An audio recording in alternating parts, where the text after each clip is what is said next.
This is the grill off a Mustang Cobra, about 1976. And the gentleman that bought it's been in contact with me for a couple of months now. Never any specific questions about details or anything, just saying that he wants it and hoping it still be available when he can afford it. And finally on Sunday he made me a best offer of $160. I accepted it, and then he writes me right away and he says he can't pay till Wednesday. Well, I don't have the automatic settings for opening a case, so I thought that was fine. And sure enough, first thing Wednesday morning, he paid in full. From the front end to the back end, this is the tail light assembly for a Mustang 2. This is the whole assembly, including this trim ring. Pretty good shape. Plastic's not cracked, which is the most important thing. A lot of guys are finding out are buying these up and then they are reconfiguring them so this is red too, so it's red all the way across. But in any case, this sold for $60. I often find open box vintage models at garage sales, and lots of times they're missing parts. And I bought 4 models from this one garage sale for $20. Just because I knew these were popular. And this is partial. I just listed best I can with the parts that are in it. And it actually had 2 of them. Both partial. So perhaps the buyer can make at least one out of the 2 kits. But these 2 Revolution drag cars, funny cars, from Ed the Ace McCullough. These are Revell models from the mid-70s, and this pair sold for $100. Another one of these bread drawer liners sold, stainless steel sliding top. I bought 3 of these at the auction for $7.50 for all 3. And they even came in their own box, which allowed me to figure out that they were made by Feeney Manufacturing out of Muncie. And this is the second of 3 to sell, and it sold for $45. Another box of 10 vintage TDK low-end tapes. These are the DC 90-minute tapes. And this box sold for $30. This is a Homedics massaging cushion, the back charger. This was part of an auction lot.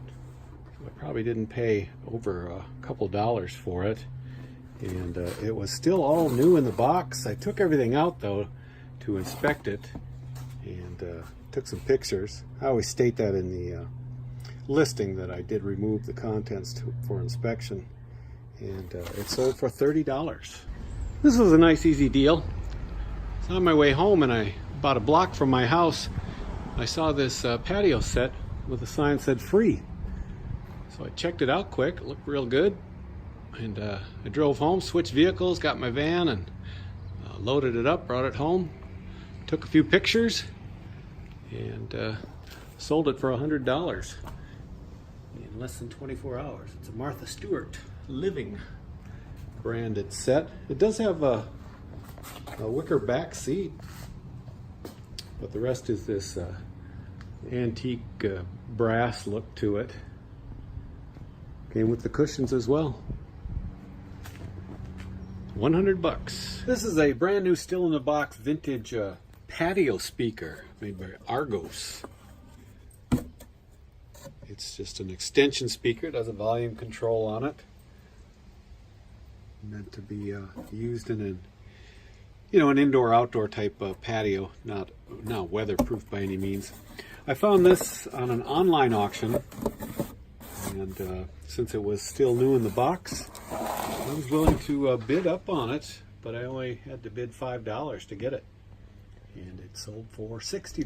This is a pair of Martin boots, Doc Martin boots. They're kind of a suede leather, and they're a typical size 7 men, 8 women, so I kind of list them as unisex when they fall in that range. And these, of course, are made in England. I don't buy them unless they're, in super good shape, made in China or Thailand. I usually just stick with the made in England ones. And these sold for $50. They were just a $3 garage sale item. I picked up this pair of brass cats at a garage sale. I saw them on the driveway. They had a price of 10 bucks on them. Offered them 5, and they said they'd take 7 for them. And I knew they'd be worth some money. Somebody just wanted to use them as garden statues. They've got a lot of patina on them, but still in pretty good shape. They're not dented or anything. And they sold in about a week for $90. This is a wall phone that I found at a garage sale. And normally I don't do phones unless they're rotary, and even then they've got to be a spectacular color. And this yellow one was pretty good as far as color goes, and it was in good shape, and it was only 50 cents, so I decided to go for it. And used a little polish on it, made it shine even better. Tested it out, works fine, and it sold for $60. And it's going overseas. I got to check the packing slip. I forgot to see where it was going. Oh, it's just going to Canada. Not really overseas at all. And again, 50 cents, and it sold for 60 bucks. This is one of 3 pipes I picked up a couple weeks ago at a garage sale. I got 3 pipes and a stand for $10. And there's markings on these. You can look them up. I don't think they'll show up on the camera. Sometimes they're really tough to tell, but this is a Peterson Killarney 80. And they have all sorts of different names for shapes. This is a bent bulldog, and it has an interesting stem on it. That's a P-lip stem. That's what I know about pipes now. In any case, I had this priced at $60 and got a $45 offer that I took right away. This is a combination lint brush and shoehorn. It's really quite nice. Got this bird's eye maple, and it's branded Swank, West Germany. This came in an auction box lot, and if it wasn't such a beautiful wood, I probably wouldn't even have listed it. And even so, it took forever to sell. And it was even on a best offer, but somebody paid full price of $25 for it. And another one of these Simpson panel meters sold. Seems I sell these in bunches. I've got just a few, maybe half a dozen left, or less than a half a dozen actually. And but they sell for 20 bucks a piece. Hopefully we'll get them all sold this summer. This is a Casio SK1 sampling keyboard. Found this at a garage sale for just $4. And I always pick these up even if I can't test them. This didn't have batteries in it or a power supply, but they always sell really well, and they usually always work. I do a good test on them and make a video of it working, showing all the keys that play and the sampling capability. And I price it up there too. I priced this at $120, and it took less than a week to sell. I picked up this North Face Recon backpack at a garage sale, just $2. I just grabbed it, checked the zippers and the buckles, and they were all good. And it's pretty clean, and listed it right away, so that was about 2 or 3 weeks ago, and it sold for $30.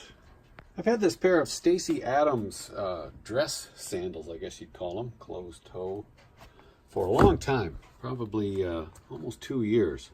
I even once tried to give them to one of my daughter's boyfriends, but I can't remember why he didn't want them, because they were his style.